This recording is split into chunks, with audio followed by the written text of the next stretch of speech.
first thing I noticed about her wasn't the ears, or the suitcase humming softly like a sleeping machine beast. It was the way she stood perfectly still in the doorway, like the corridor's gravity didn't quite apply to her. Her name was Alia.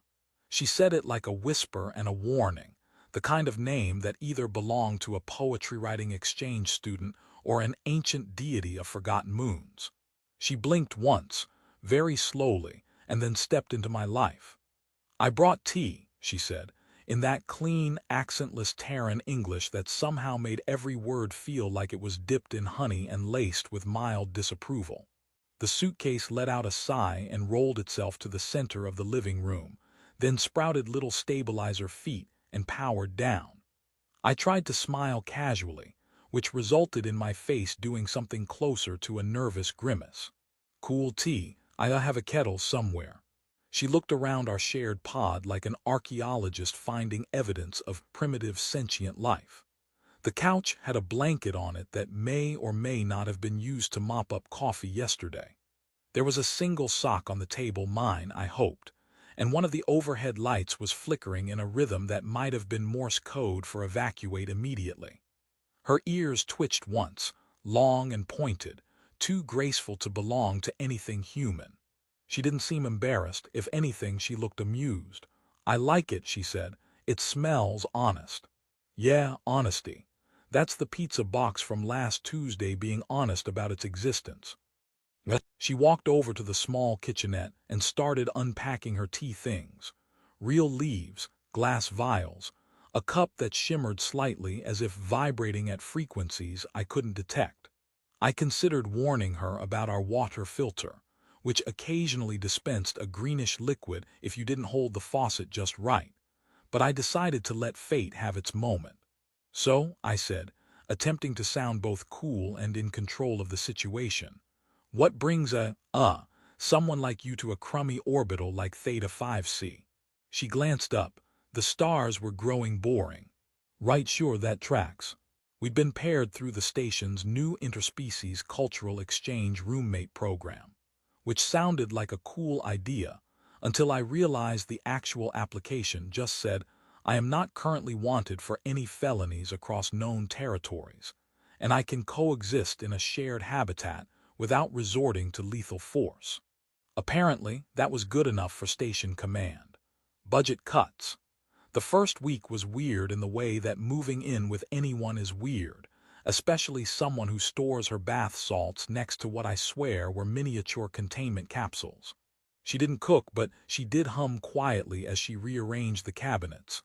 Sometimes the humming sounded like a song. Other times it sounded like language, one that made my spine itch. She always took exactly 8 minutes in the shower. No more, no less. She always left the mirror fogged, except for a perfect circle cleared at forehead height. Once, I thought I heard her talking to someone in there, but when I asked, she said, "Oh, that's just the steam. It likes to be included." I laughed. She didn't. 2 weeks in, I started keeping a list. Not for anything specific, just, general peace of mind. 1. Never seen her eat anything solid. 2. Definitely glides instead of walks sometimes. 3. Has no shadow under certain lights. 4. Once whispered to the air duct and it stopped rattling. 5. Probably just eccentric. That last point was more wishful thinking than conclusion. Then came the knife incident. I came home from the Habitat rec deck early, dodged out of Lazerball night because someone brought synth anchovy pizza, and found her in the kitchen. She was slicing something that looked like fruit, if fruit bled blue, and hissed softly as it died. She didn't flinch. Her movements were fluid, almost hypnotic. Her knives were lined up like surgical tools, each one shaped with disturbing elegance. One looked like it was forged from frozen light. She looked up and smiled. "Would you like some?" I decided I wasn't very hungry. "Cool, cool," I said, backing away. "I had, noodles." Her ears twitched again. The ones made from kelp protein slush and disappointment. Exactly, a classic. That night I checked the kitchen cam, just curiosity really. What I found was 20 seconds of static, just gone, right during fruit murder hour. Maybe it was a glitch. Maybe I was being paranoid, But that was when the station reports started showing up. Minor disappearances, missing food deliveries, a janitor gone AWOL. Of course, none of it was confirmed. Nothing that made the news feeds, but Theta 5C was a small station and gossip traveled faster than comms relays. Do you think the janitor just evaporated? I asked her one evening. Alia looked up from her notebook. Don't be silly. Humans don't evaporate, not under normal temperature and pressure. Comforting, I tried to keep things light after that. More jokes, more pretending everything was fine. She responded well enough, laughed occasionally, even if it sounded like she was practicing. She started leaving me sticky notes with tips like don't microwave the blue container, and if the mirror whispers, ignore it. You know, roommate things. One night I got up for water and found her standing in the hallway perfectly still, facing the door, just watching it. The lights had dimmed to sleep cycle mode and the air was too still. Can't sleep. I said, voice dry as the recycled oxygen. She didn't turn. It's almost time. For what? No response. She went back to bed a moment later, silent as a thought. I stood in that hallway for 5 full minutes before deciding I no longer needed water. I didn't call the authorities, of course. What would I even say?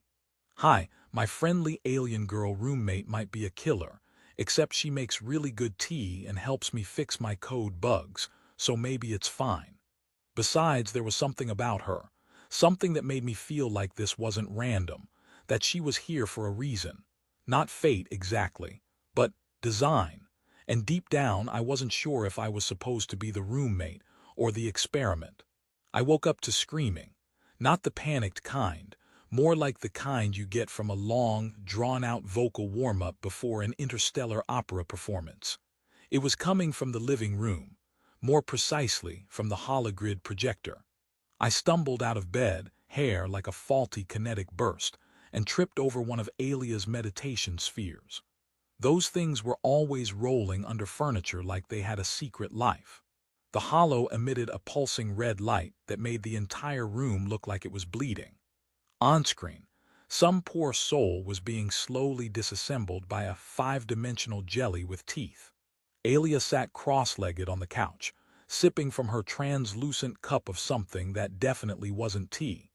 Her face was serene, like she was watching a documentary about plankton migration. Morning, she said, not looking away from the carnage. I recorded this one, it's a classic. Classic murder. She gestured to the screen. It's educational, the protagonist survives, sort of. She gets reconstituted as a sentient vapor. Cool, just what I need with my breakfast. Emotional trauma and condensed missed women. She turned to me, raising a single brow. You humans process fear through sarcasm. Fascinating. Yeah, well, we process roommates through caffeine. Where's the pot? Second cabinet. Avoid the jar with the red seal. I opened the cabinet. The jar with the red seal growled at me. I closed the cabinet. One of the weird things about living with Alia was how little of her stuff made sense. Her closet contained robes that shimmered depending on how guilty you were feeling. She had a mirror that showed your reflection 10 years from now, unless you owed someone money, in which case it just showed a tombstone. And her music. Let's just say I'd never before heard a song that made my teeth buzz in Morse code. Despite all that, we were getting along, more or less. We had a rhythm. She didn't question my obsession with vintage Earth sitcoms, and I didn't ask why her plants glowed faintly and moved toward the sound of sleep talking. That was until I caught her licking the air. Not like randomly. She was in the kitchen, standing still, eyes closed and just tasting, like a snake. A very elegant snake with excellent posture and amazing hair. What are you doing? I asked, already regretting the question. Detecting atmospheric anomalies, she said, as if I should have known. There's a trace element of zirconium-saturated ozone in the hallway. Someone used a containment scrambler recently. Right, of course, that old chestnut. She gave me a look. That's not normal for humans, is it? Only on Tuesdays. She tilted her head. It's Thursday. I'm an innovator. Later that day, while she was in one of her extended sonic bath sessions, the ones that made our plumbing whimper for hours. I did some snooping. Not because I didn't trust her, but because every time I blinked, I remembered that she might be a space elf serial killer. Her room was locked, obviously, but her tech console was. It was open to a passive script running on a low-bandwidth side channel. It wasn't pulling in entertainment feeds. It was analyzing movement, specifically my movement, patterns, heat maps, time spent idle versus alert. A full psych profile was being constructed in real time. The heading read, Specimen Observation 47 Beta, Anomaly Detected. That was me. I closed the console, walked into the kitchen, and opened the fridge. I didn't know what I expected to find. Meat, organs, heads in jars labeled "Do Not Microwave."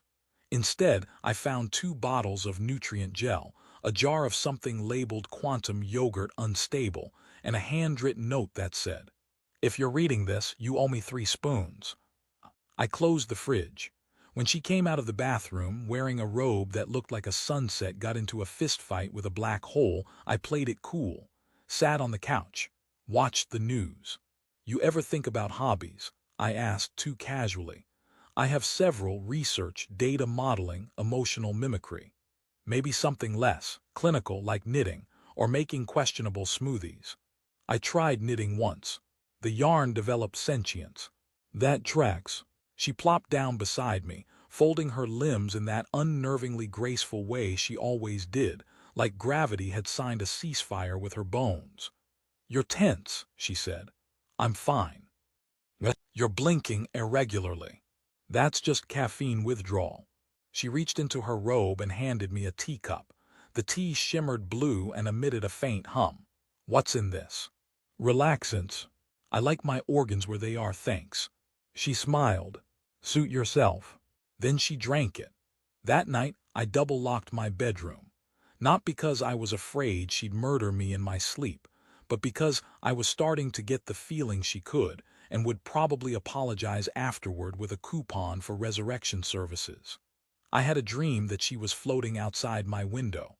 Only we were 10 stories above the habitat ring. When I looked closer, she wasn't floating, she was waiting. Her ears twitched like radar. Her eyes glowed like nova fragments. Then I woke up, probably. The next morning I found a note on my door: "You talk in your sleep, fascinating. A." She had drawn a tiny doodle of me with cartoon swirls for eyes, and her standing next to me with a caption bubble. "Tell me your secrets, soft creature." I kept the note, not sure why. Things got worse when the power flickered. Whole deck went dark for a moment. Then, just as suddenly, came back online. Alia didn't blink. Just tilted her head like she'd expected it. "Interference," she muttered. "Yeah, probably just solar flare routing." She shook her head. "That's no flare." Later that day, I caught her standing in front of the station map, tracing something with her fingertip. She didn't notice I was watching. There was a new dot on the map, red, flashing. It was labeled in symbols I couldn't read.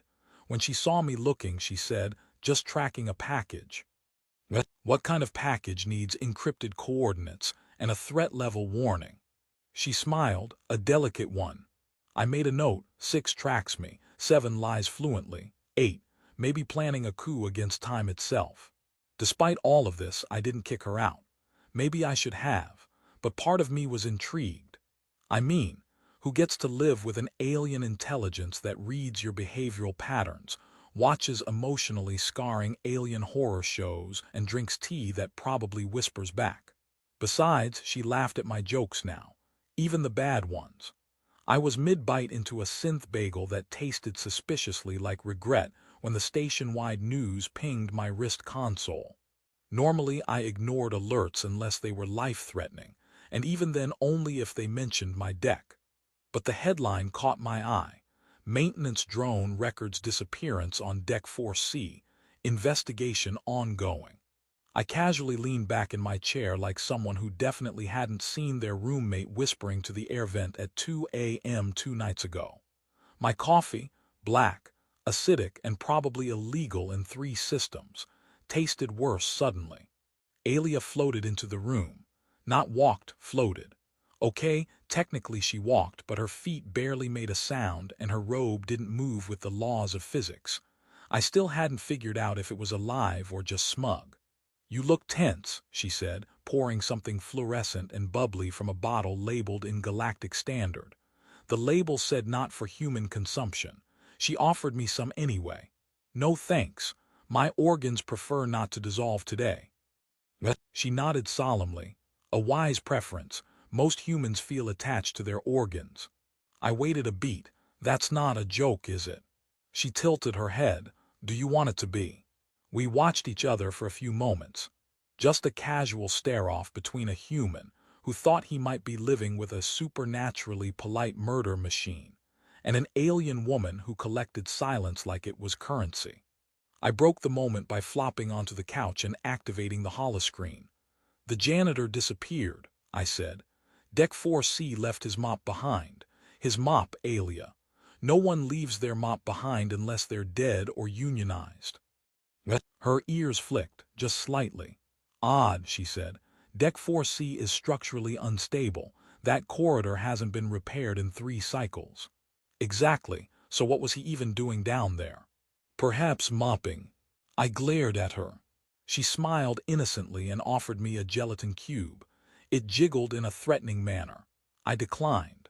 Later that day, I broke into her room. Not proudly. Not smoothly, either. I tripped over a motion-sensitive poetry orb that began reciting verses about betrayal and sharp teeth. Still, I was in. Her quarters looked like someone had designed a meditation chamber inside a spaceship engine. Star maps covered every surface, pulsing with data. Plants hung in midair, rotating in perfect silence. Her bed hovered 5 inches above the floor and was lined with something that looked like nano feathers but sparkled like dark matter. I wasn't here to admire the decor. Her console was locked, of course, but her tea cabinet, unlocked and alphabetized. I found vials labeled in languages that shouldn't. Subjects, human cohabitation trials, theta orbital habitats.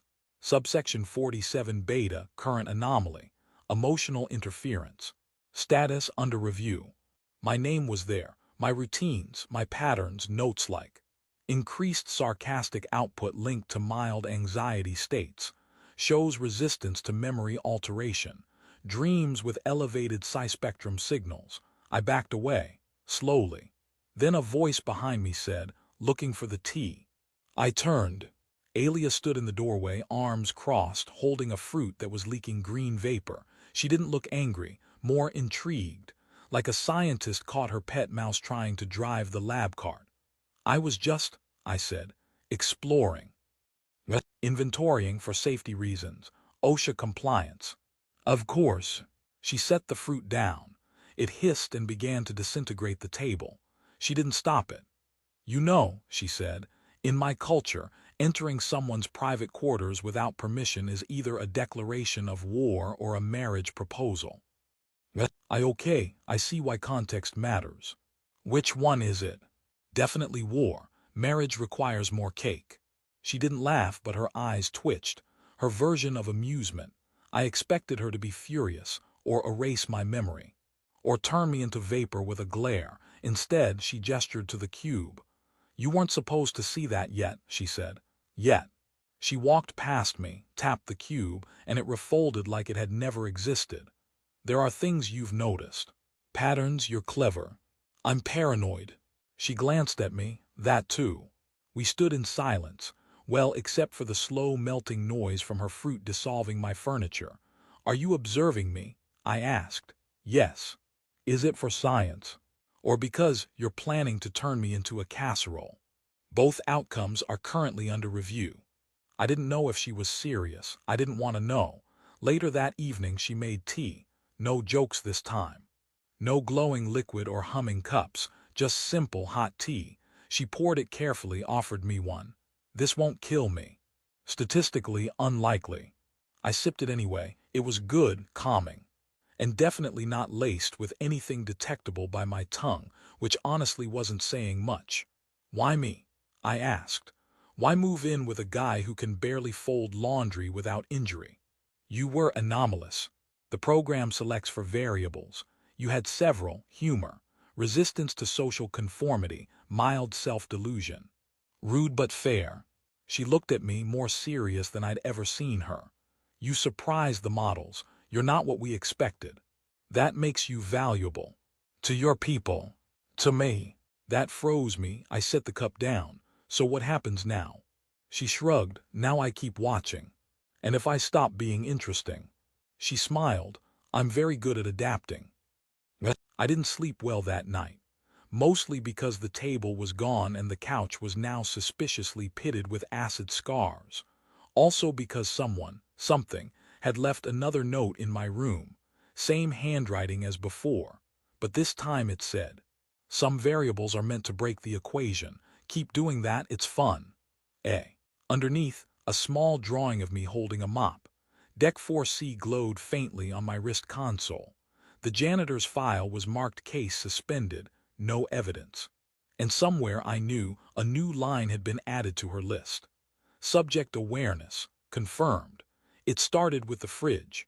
One morning I opened it to grab my synth milk and instead found a vial marked stabilized organ extract human compatible next to my leftover noodles.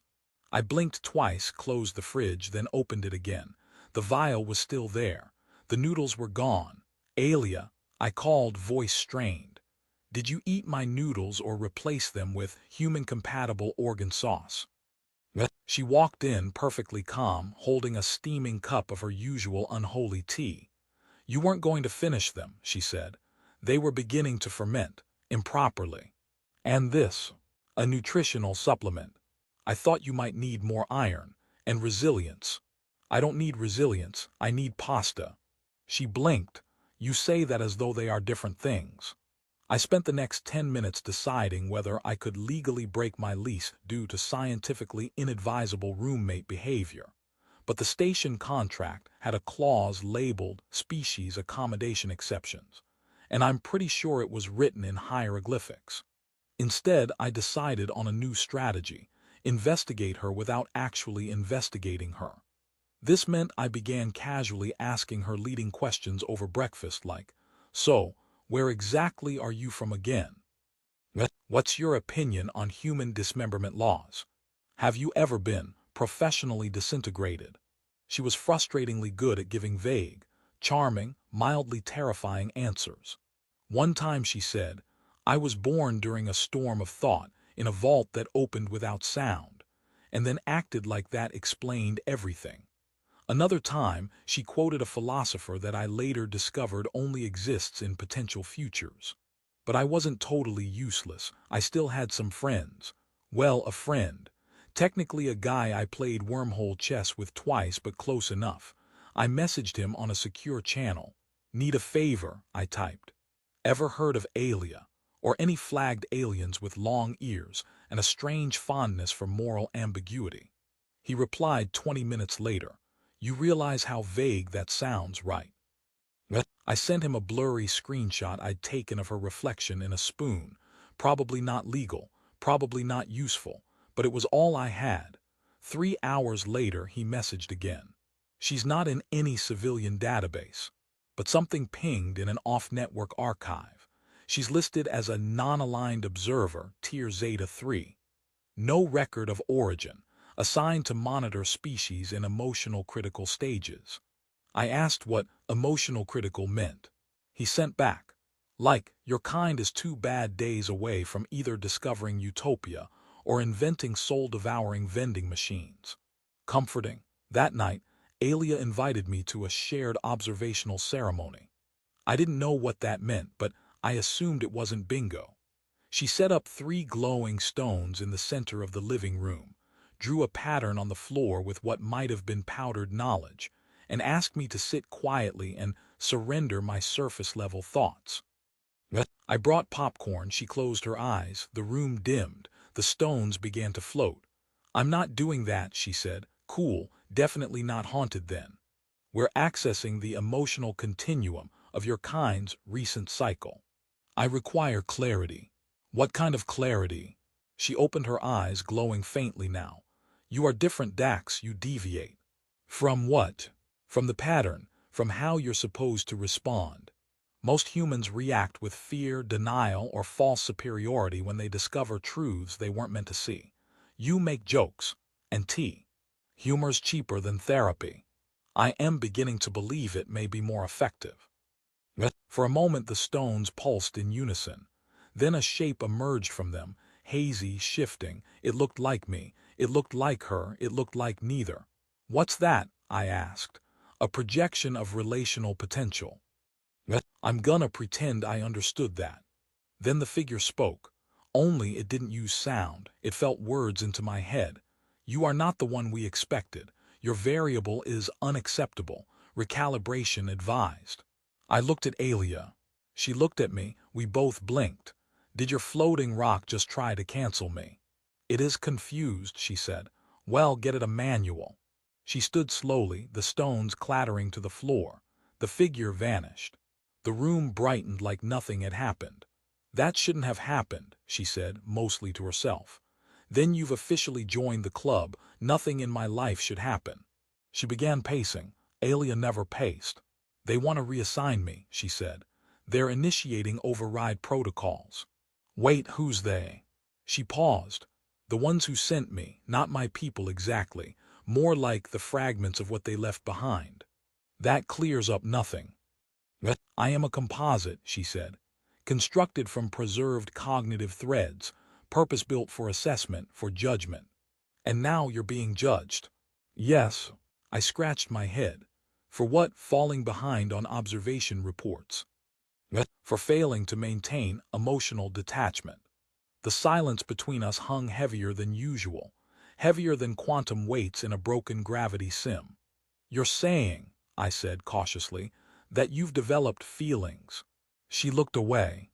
Her ears twitched twice.